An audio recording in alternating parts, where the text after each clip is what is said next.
জানিয়ে দিব আজকের বাংলার আপডেট সংবাদ। শুরুতেই সংবাদ শিরোনাম।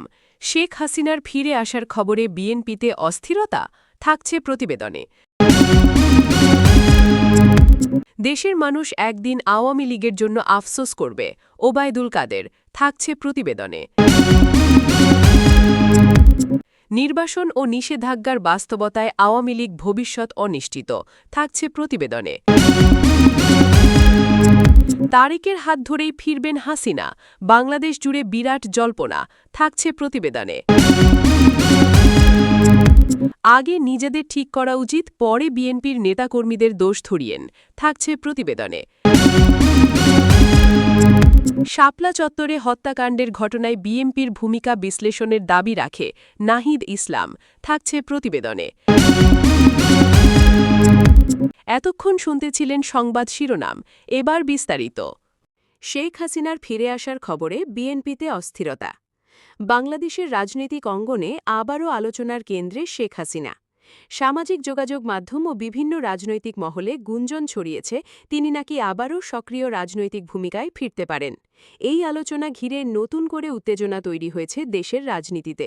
২০২৪ সালের জুলাই মাসের আন্দোলনের সময় দেশের রাজনৈতিক পরিস্থিতি উত্তপ্ত হয়ে ওঠে। সেই সময়ের ঘটনা প্রবাহ নিয়ে এখনও নানা আলোচনা ও রাজনৈতিক ব্যাখ্যা রয়েছে। বিরোধী দলগুলো দাবি করে ওই আন্দোলন ছিল সরকারের বিরুদ্ধে জন অসন্তোষের বহিঃপ্রকাশ। অন্যদিকে নিউজ। শেখ হাসিনার ফিরে আসার খবরে বিএনপিতে অস্থিরতা। বাংলাদেশের রাজনৈতিক অঙ্গনে আবারও আলোচনার কেন্দ্রে শেখ হাসিনা। সামাজিক যোগাযোগ মাধ্যম ও বিভিন্ন রাজনৈতিক মহলে গুঞ্জন ছড়িয়েছে তিনি নাকি আবারও সক্রিয় রাজনৈতিক ভূমিকায় ফিরতে পারেন। এই আলোচনা ঘিরে নতুন করে উত্তেজনা তৈরি হয়েছে দেশের রাজনীতিতে। ২০২৪ সালের জুলাই মাসের আন্দোলনের সময় দেশের রাজনৈতিক পরিস্থিতি উত্তপ্ত হয়ে ওঠে। সেই সময়ের ঘটনা প্রবাহ নিয়ে এখনও নানা আলোচনা ও রাজনৈতিক ব্যাখ্যা রয়েছে। বিরোধী দলগুলো দাবি করে ওই আন্দোলন ছিল সরকারের বিরুদ্ধে জন অসন্তোষের বহিঃপ্রকাশ। অন্যদিকে বাংলাদেশ আওয়ামী লীগ নেতারা বলছেন পরিস্থিতিকে রাজনৈতিকভাবে ব্যবহার করে অস্থিতিশীলতা তৈরির চেষ্টা হয়েছিল।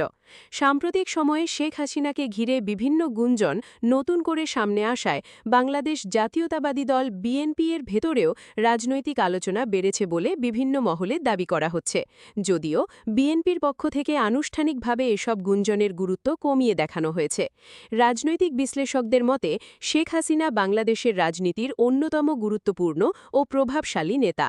ফলে তাকে ঘিরে যে কোনো গুঞ্জন বা সম্ভাব্য রাজনৈতিক পদক্ষেপ দ্রুতই জাতীয় রাজনীতিতে বড় আলোচনার বিষয় হয়ে ওঠে। এদিকে নয়াদিল্লিকে ঘিরেও বিভিন্ন ধরনের গুঞ্জন সামাজিক যোগাযোগ মাধ্যমে ছড়িয়ে পড়েছে। তবে এসব বিষয়ে কোনো নির্ভরযোগ্য সরকারি বা কূটনীতিক নিশ্চিত তথ্য এখনও প্রকাশ হয়নি।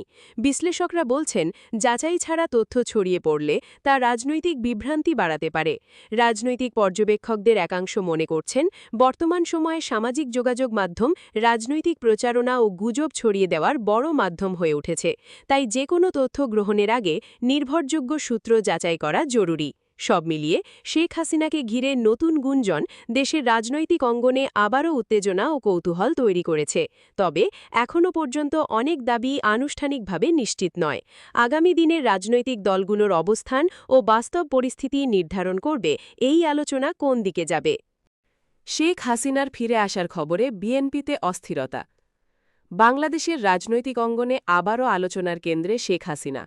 সামাজিক যোগাযোগ মাধ্যম ও বিভিন্ন রাজনৈতিক মহলে গুঞ্জন ছড়িয়েছে তিনি নাকি আবারও সক্রিয় রাজনৈতিক ভূমিকায় ফিরতে পারেন। এই আলোচনা ঘিরে নতুন করে উত্তেজনা তৈরি হয়েছে দেশের রাজনীতিতে। ২০২৪ সালের জুলাই মাসের আন্দোলনের সময় দেশের রাজনৈতিক পরিস্থিতি উত্তপ্ত হয়ে ওঠে।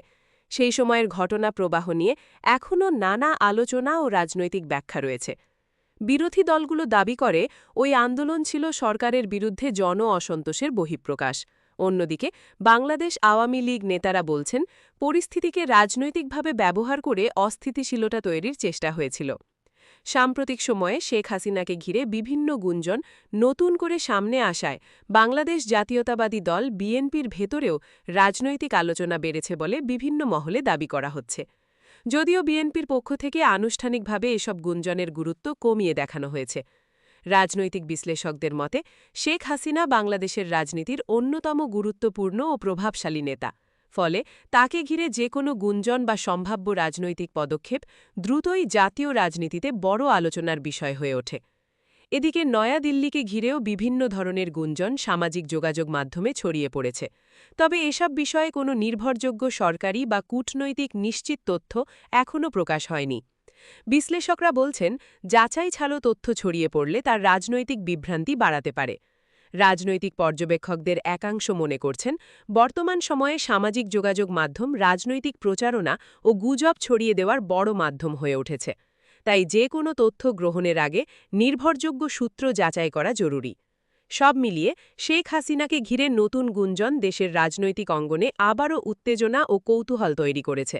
তবে এখনও পর্যন্ত অনেক দাবি আনুষ্ঠানিকভাবে নিশ্চিত নয়। আগামী দিনে রাজনৈতিক দলগুলোর অবস্থান ও বাস্তব পরিস্থিতি নির্ধারণ করবে এই আলোচনা কোন দিকে যায়। দেশের মানুষ একদিন আওয়ামী লীগের জন্য আফসোস করবে, ওবায়দুল কাদের। দেশের রাজনৈতিক অঙ্গনের নতুন করে আলোচনার জন্ম দিয়েছেন ওবায়দুল কাদের। সাম্প্রতিক এক বক্তব্যে তিনি দাবি করেছেন, ভবিষ্যতে দেশের মানুষ বাংলাদেশ আওয়ামী লীগ এর সময়কে স্মরণ করবে এবং আওয়ামী লীগের জন্য আফসোস করবে। তার এই মন্তব্য রাজনৈতিক মহলে ব্যাপক প্রতিক্রিয়া সৃষ্টি করেছে। এক দলীয় অনুষ্ঠানে বক্তব্য দিতে গিয়ে ওবায়দুল কাদের বলেন, আওয়ামী লীগের শাসনামলে দেশে উন্নয়ন, অবকাঠামো নির্মাণ, যোগাযোগ ব্যবস্থা এবং অর্থনৈতিক অগ্রগতিতে বড় পরিবর্তন এসেছে। তার মতে এসব উন্নয়নের মূল্য মানুষ ভবিষ্যতে আরও বেশি উপলব্ধি করবে। তিনি আরও বলেন, রাজনৈতিক প্রতিপক্ষ নানা সমালোচনা করলেও দেশের বড় বড় প্রকল্প, পদ্মা সেতু, মেট্রো রেল, এক্সপ্রেসওয়ে এবং বিদ্যুৎ খাতে উন্নয়ন আওয়ামী লীগের আমলেই বাস্তবায়িত হয়েছে। তার দাবি, এসব অর্জনই ভবিষ্যতে আওয়ামী লীগের রাজনৈতিক অবস্থানকে আরও গুরুত্বপূর্ণ করে তুলবে। অন্যদিকে বাংলাদেশ জাতীয়তাবাদী দল বা বিএনপির নেতারা ওবায়দুল কাদেরের বক্তব্যের সমালোচনা করেছেন। তাদের দাবি, দেশের মানুষ গণতন্ত্র, ভোটাধিকার এবং রাজনৈতিক স্বাধীনতার প্রশ্নে হতাশ। তারা বলছেন, উন্নয়নের পাশাপাশি জনগণের রাজনৈতিক অধিকার নিশ্চিত করাও জরুরি।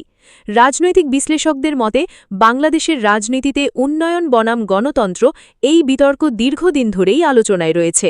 আওয়ামী লীগ উন্নয়নমূলক কর্মকাণ্ডকে রাজনৈতিক শক্তি হিসেবে তুলে ধরে, অন্যদিকে বিরোধীরা রাজনৈতিক অধিকার এবং অংশগ্রহণের প্রশ্নকে সামনে আনে। বিশ্লেষকদের একাংশ মনে করছেন, ওবায়দুল কাদেরের বক্তব্য মূলত দলীয় নেতাকর্মীদের উজ্জীবিত করার রাজনৈতিক বার্তা। একই সঙ্গে এটি আওয়ামী লীগের রাজনৈতিক অবস্থান ও আত্মবিশ্বাসেরও প্রতিফলন বলে তারা মনে করছেন। এদিকে সামাজিক যোগাযোগ মাধ্যমেও বক্তব্যটি নিয়ে ব্যাপক আলোচনা চলছে। আওয়ামী লীগের সমর্থকেরা উন্নয়নমূলক কর্মকাণ্ডের উদাহরণ তুলে বক্তব্যকে সমর্থন করছেন। অন্যদিকে সমালোচকেরা বলছেন, শুধুমাত্র অবকাঠামোগত উন্নয়ন নয়, গণতান্ত্রিক পরিবেশও সমান গুরুত্বপূর্ণ। সব মিলিয়ে দেশের মানুষ একদিন আওয়ামী লীগের জন্য আফসোস করবে। ওবায়দুল কাদেরের এই মন্তব্য দেশের রাজনৈতিক অঙ্গনে নতুন বিতর্ক ও আলোচনা তৈরি করেছে। এটি একদিকে আওয়ামী লীগের উন্নয়ন রাজনীতির বার্তা তুলে ধরেছে, অন্যদিকে বিরোধী রাজনৈতিক শক্তির সমালোচনাকেও আরও তীব্র করেছে। নির্বাসন ও নিষেধাজ্ঞার বাস্তবতায় আওয়ামী লীগ, ভবিষ্যৎ নিয়ে বাড়ছে অনিশ্চয়তা। বাংলাদেশের রাজনৈতিক অঙ্গনে নতুন করে আলোচনায় এসেছে বাংলাদেশ আওয়ামী লীগ এর ভবিষ্যৎ রাজনৈতিক অবস্থান। বিভিন্ন রাজনৈতিক মহল ও বিশ্লেষকদের আলোচনায় উঠে আসছে দলটির সাংগঠনিক সংকট, রাজনৈতিক চাপ এবং সম্ভাব্য নিষেধাজ্ঞা ও নেতৃত্ব সংকটের বিষয়। এসব আলোচনা ঘিরে দেশের রাজনীতিতে তৈরি হয়েছে নতুন অনিশ্চয়তা। সাম্প্রতিক সময়ে সামাজিক যোগাযোগ মাধ্যম ও রাজনৈতিক বিশ্লেষণে দাবি করা হচ্ছে, আওয়ামী লীগের অনেক শীর্ষ নেতা প্রকাশ্যে কম সক্রিয় থাকলেও দলটির ভেতরে পুনর্গঠনের আলোচনা চলছে। একই সঙ্গে দলটির ভবিষ্যৎ রাজনৈতিক কৌশল নিয়েও চলছে নানা জল্পনা। শেখ হাসিনাকে ঘিরেও রাজনৈতিক অঙ্গনে নানা আলোচনা রয়েছে। কেউ বলছেন, তার নেতৃত্ব এখনও দলটির মূল শক্তি। আবার কেউ মনে করছেন, আওয়ামী লীগের ভবিষ্যতের জন্য বিকল্প নেতৃত্ব ও নতুন সাংগঠনিক কাঠামো প্রয়োজন হতে পারে। অন্যদিকে বিরোধী রাজনৈতিক দলগুলো দাবি করছে, দেশের বর্তমান রাজনৈতিক বাস্তবতায় আওয়ামী লীগ বড় চ্যালেঞ্জের মুখে রয়েছে। বাংলাদেশ জাতীয়তাবাদী দল বিএনপি এর কয়েকজন নেতা বলেছেন, রাজনৈতিক পরিস্থিতির কারণে আওয়ামী লীগের ভবিষ্যৎ নিয়ে অনিশ্চয়তা তৈরি হয়েছে। তবে আওয়ামী লীগের নেতারা এসব দাবিকে রাজনৈতিক প্রচারণা বলে উল্লেখ করেছেন। রাজনৈতিক বিশ্লেষকদের মতে দক্ষিণ এশিয়ার রাজনীতিতে বড় দলগুলোর জন্য সাংগঠনিক চাপ, আন্তর্জাতিক পর্যবেক্ষণ এবং অভ্যন্তরীণ নেতৃত্ব সংকট নতুন কিছু নয়। তবে আওয়ামী লীগের মতো দীর্ঘদিন ক্ষমতায় থাকা দলের ক্ষেত্রে এসব প্রশ্ন আরও বেশি গুরুত্ব পায়। বিশ্লেষকদের একাংশ মনে করছেন বর্তমান সময়ে নিষেধাজ্ঞা বা নির্বাসন ধরনের শব্দ রাজনৈতিক আলোচনায় দ্রুত আবেগ তৈরি করে, কিন্তু এসব বিষয়ে আনুষ্ঠানিক সিদ্ধান্ত, আইনি বাস্তবতা ও আন্তর্জাতিক কূটনৈতিক অবস্থান অত্যন্ত গুরুত্বপূর্ণ। এদিকে সামাজিক যোগাযোগ মাধ্যমে আওয়ামী লীগের ভবিষ্যৎ নিয়ে ব্যাপক আলোচনা চলছে। কেউ দলটির পুনরুত্থানের সম্ভাবনা দেখছেন, আবার কেউ মনে করছেন সামনে আরও কঠিন রাজনৈতিক বাস্তবতা অপেক্ষা করছে। পর্যবেক্ষকদের মতে বাংলাদেশের রাজনৈতিক স্থিতিশীলতার জন্য বড় রাজনৈতিক দলগুলোর সক্রিয় ও গণতান্ত্রিক অংশগ্রহণ গুরুত্বপূর্ণ। তাই আওয়ামী লীগের ভবিষ্যৎ শুধু একটি দলের প্রশ্ন নয়, বরং দেশের সামগ্রিক রাজনৈতিক পরিস্থিতির সঙ্গেও জড়িত। সব মিলিয়ে নির্বাসন, নিষেধাজ্ঞা ও রাজনৈতিক অনিশ্চয়তার আলোচনার মধ্যে আওয়ামী লীগের ভবিষ্যৎ নিয়ে নতুন বিতর্ক তৈরি হয়েছে। তবে বাস্তব পরিস্থিতি কোন দিকে যাবে তা নির্ভর করবে রাজনৈতিক সংলাপ, সাংগঠনিক সিদ্ধান্ত এবং ভবিষ্যৎ রাজনৈতিক ঘটনাপ্রবাহের ওপর। আগে নিজেদের ঠিক করা উচিত, পরে বিএনপির নেতাকর্মীদের দোষ ধরিয়েন। জামায়াত ও শিবিরের নেতাকর্মীদের একাধিক কার্যক্রমকে প্রশ্নবিদ্ধ করেছেন গণ অধিকার পরিষদের সাবেক সাধারণ সম্পাদক ও বর্তমান বিএনপি নেতা মুহাম্মদ রাশেদ খান। জাসির কর্মীদের নিজেদের আগে শুঝিয়ে এরপর বিএনপির কর্মীদের দোষ ধরতে বললেন এই বিএনপি নেতা। মঙ্গলবার ১২ মে সামাজিক যোগাযোগ মাধ্যম ফেসবুকে নিজের অ্যাকাউন্টে দেওয়া এক পোস্টে তিনি এসব মন্তব্য করেছেন। পোস্টে তিনি বলেছেন, এমপি শফিকুল ইসলাম মাসুদের রিকশার পিছনে জাসির নেতাকর্মীরা দৌড়ালে সমস্যা নেই, সমস্যা হল মাননীয় প্রধানমন্ত্রী তারেক রহমানের নিরাপত্তা চিন্তা করে তার গাড়ির পিছনে দৌড়ালে।